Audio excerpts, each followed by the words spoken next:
the English Flow podcast. Hello, everyone, and welcome to English Pod. My name is Marco. My name is Catherine, and today we have a very advanced lesson for you all about medicine. That's right. Today we're going to take a look at what is very widely known as Chinese traditional medicine. So a very interesting topic in general. That's right. And for people who use this, they might call it TCM, traditional Chinese medicine. So remember that there's that acronym as well. But let's take a listen to today's dialogue. And when we come back, we'll be discussing some of the important words and phrases in the dialogue. What's wrong? I have a headache. These past few days I've been living off painkillers. Man, I feel like my head is going to explode. You should get acupuncture treatment. My mom was always having headache issues, and it was acupuncture that cured her. The results are too slow. On top of that, just the thought of smoking needles poking into my flesh frightens me. They don't just randomly stick you. They find your pressure points. The heat allows the body to immediately respond to the treatment, restoring the body's qi. But I get scared the moment I see a needle. How could I stand having needles in my body for hours on end? The needles are very thin, and as long as the doctor's technique is good and the patient himself is relaxed, it won't hurt. On the contrary, it will actually alleviate pain. Now, there are high-tech needles that are micro-thin. They don't hurt at all. However, if you are really scared of acupuncture, scraping or cupping are also options. Scraping is too terrifying. When they finish scraping, your body is all red as if you were just tortured. Cupping is the same. Your body ends up with red circles all over it. It looks like someone beat you up. This only signifies that the toxins have left the body. Actually, there's only discomfort during the treatment process. Once it's over, you'll feel very comfortable. Chinese medicine is strange. The patients are already ill, and then the doctor makes them suffer more. This is the only way to get at the problem. Anyway, if you want to relieve the pain, you are just going to have to be tough and do it. Forget it. I don't want to inflict any more pain on myself. In a little while, I'll go and buy some more painkillers and take a nap. All right, we're back. So now, obviously, we are talking about what is commonly known as alternative medicine because, well, we know that traditional medicine nowadays is doctors, you have antibiotics, that sort of thing. And here you're actually using these techniques and these different ways of curing someone. So the first thing that comes to mind here is acupuncture. That's right. So acupuncture is usually considered a part of Chinese medicine, and it's a kind of medicine that uses needles in different parts of the body. So it might look really scary because you see people lying on their stomachs with needles coming out of their backs. Right. And those the places where they put the needles in, they're called pressure points, right? That's right. And pressure points are things that we talk about with massages as well. So a good masseuse, a person who does a massage, will also look for these pressure points, which are key points on the body. And in acupuncture, they'll put these needles into those points as well because each point relates to a different part of the body, like the liver or the kidneys. Right. So it's actually very interesting, the fact that by sticking a needle in one of these pressure points, they are curing or alleviating the pain of maybe, like you say, your kidney or your liver or something like this. This is a really great word, though, Marco, the word that you just used, to alleviate pain. Now, to alleviate pain means to make the pain go away. Right. So we heard the opposite of that as well, also at the very end of today's dialogue. Right. So the opposite of alleviate would be to inflict pain. This is to do pain to yourself or to someone else. To cause pain. To cause pain. So to alleviate is to take it away, and to inflict is to cause. Right.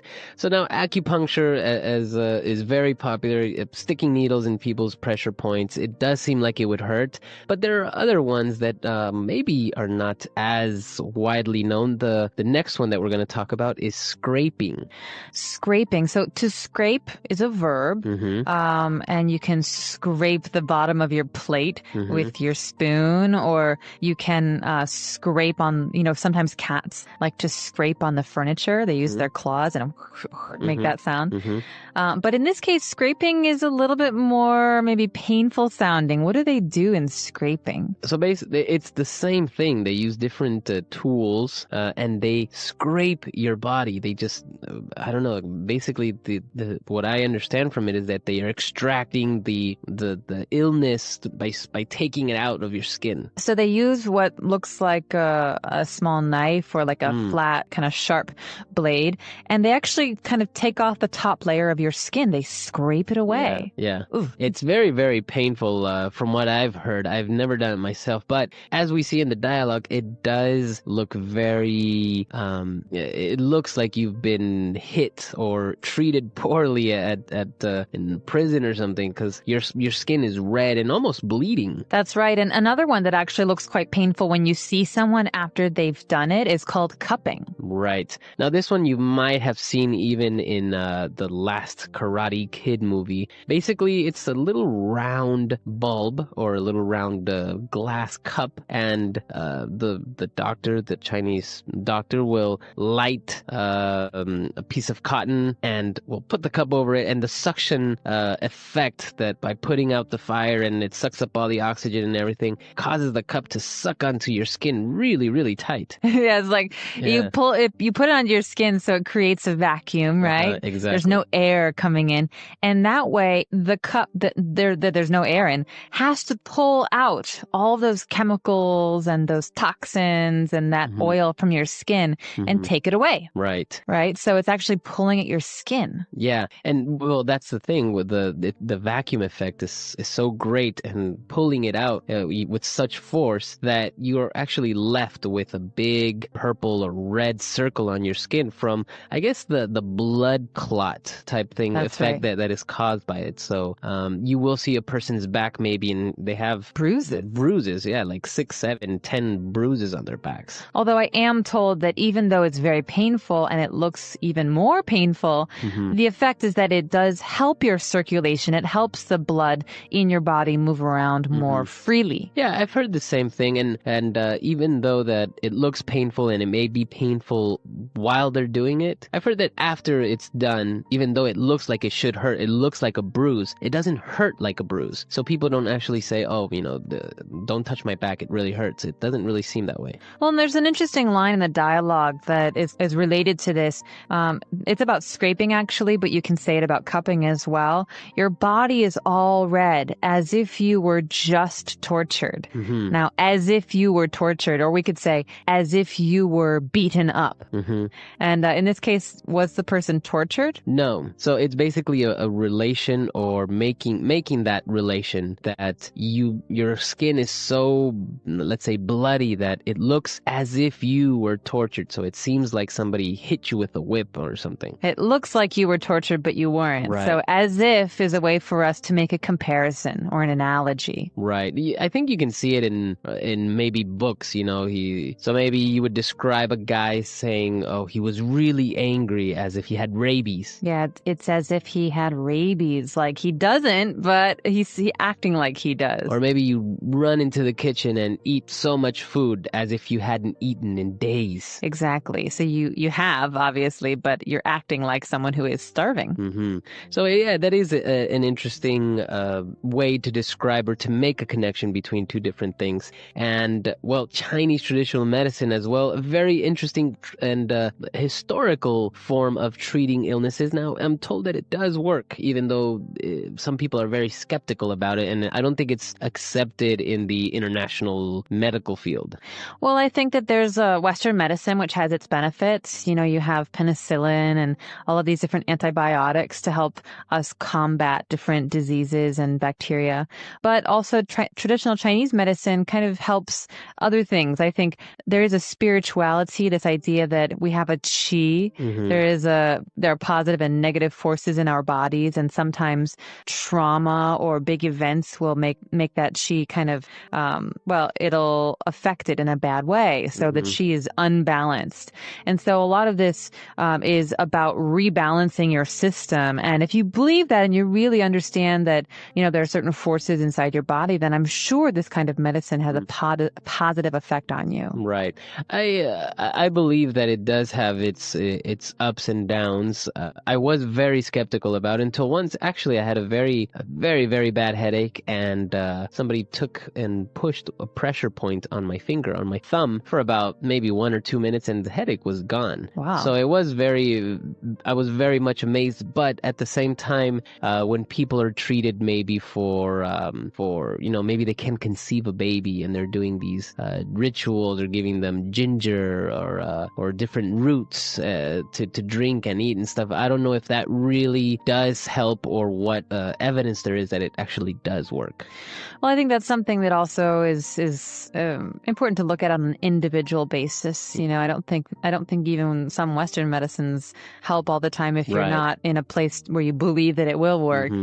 So yeah, but the interesting aspect of it is, of course, so many years ago, we're talking about hundreds or thousands of years ago, when there was no Western medicine, and then people were being cured and treated by these techniques, which actually worked. So there is a very interesting aspect that maybe even Western medicine can learn from traditional medicine like this. definitely. So it's an interesting topic, Oriental medicine, Western medicine, but we want to know what you think about it. We also want to know, in your home country, do you have a traditional kind of medicine or any medical alternatives to Western medicine? Let us know. Our website is EnglishPod.com. All right, we'll see you guys there. Bye. Bye. Second paragraph in the dialogue. Okay, welcome back everyone to the deep dive. So you sent in a request, asked us to really dig into some specific source material, and we always love doing that. The source material for this particular deep dive is, well, the title. Yeah. Specifically, What's Your Name Again dialogue. And that's kind of the interesting part here. Usually we get, documents, maybe articles, your notes, something with, well, stuff in it. But this time, the source is just the title, nothing else. What's Your Name Again dialogue. That's all we have. So, yeah, our mission today feels a bit different, doesn't it? We're not really pulling facts from content, but asking, what can you even get from just a title? What's the takeaway when the source is so minimal? Right. It's a really interesting challenge, actually. It kind of forces you to look not at the picture, but just at the frame, What clues can we actually pull from this label? What does it even hint at? Exactly. So let's do that. Let's treat this title, What's Your Name Again dialogue, like it's the only clue we've got at a scene. What hits you immediately? Just hearing those words. Well, the first part, what's your name again? That's very specific, isn't it? It immediately signals a moment where someone's memory failed. They forgot a name. And that opens up so many possibilities, right? Was it a quick meeting, someone they see all the time, but the name just won't stick? Or maybe, a power dynamic thing. Where maybe one person isn't really expected to remember the other's name. It definitely suggests something about the relationship there. Or maybe the lack of one. Yeah. And it feels very human, very relatable. Forgetting names happens all the time. It's awkward, sometimes funny, sometimes just uncomfortable. Sets a certain tone, I think. Definitely relatable. And then you have the second part, dialogue. That tells us the format. It confirms it's not like an essay about forgetting names. It's the actual line being spoken in a conversation between at least two people. Right. So just from those few words, we've got a potential scene brewing, people talking, one person forgetting, asking for the name again. It's like, seeing the book cover and trying to guess the whole story inside. And the fact that we're spending time analyzing just the title, that says something too, doesn't it? About how titles work. They're meant to give you a hook, set your expectations, hint at the theme. Even this tiny title is trying to communicate something. Maybe about memory, social interaction, identity. Yeah, you start wondering, okay, what comes after that line is spoken? Is it awkward silence, laughter, annoyance? The title kind of cracks open the door to all these potential dialogues that we don't actually have. And that's the core of it, really. Yeah. You asked us to dive deep into the source, which, as we found out, is just the title itself. Our analysis shows, a title can imply a lot. It can sketch a scene. But the actual details, the substance you usually want from a deep dive, it's just not here in the material provided. Which kind of loops back to your goal, right? Getting informed, getting insights quickly. Sometimes, maybe the most important insight is seeing where the information stops. You've given us this title, What's Your Name Again? Dialogue. It sparks ideas, sure, it points to something familiar. But the source itself, it's like a signpost, not the place it's pointing to. Absolutely. Knowing the limits of what you have in front of you, that's maybe the key skill today.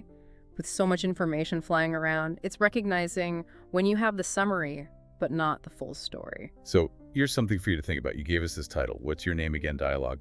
When you hear that, what pops into your head? What kind of scene, what assumptions do you immediately make just based on those words? And maybe more broadly, when you hit a wall like this, when the source you have doesn't actually contain the answers you're looking for, what questions does that prompt for you? And crucially, what do you do next to find what you need?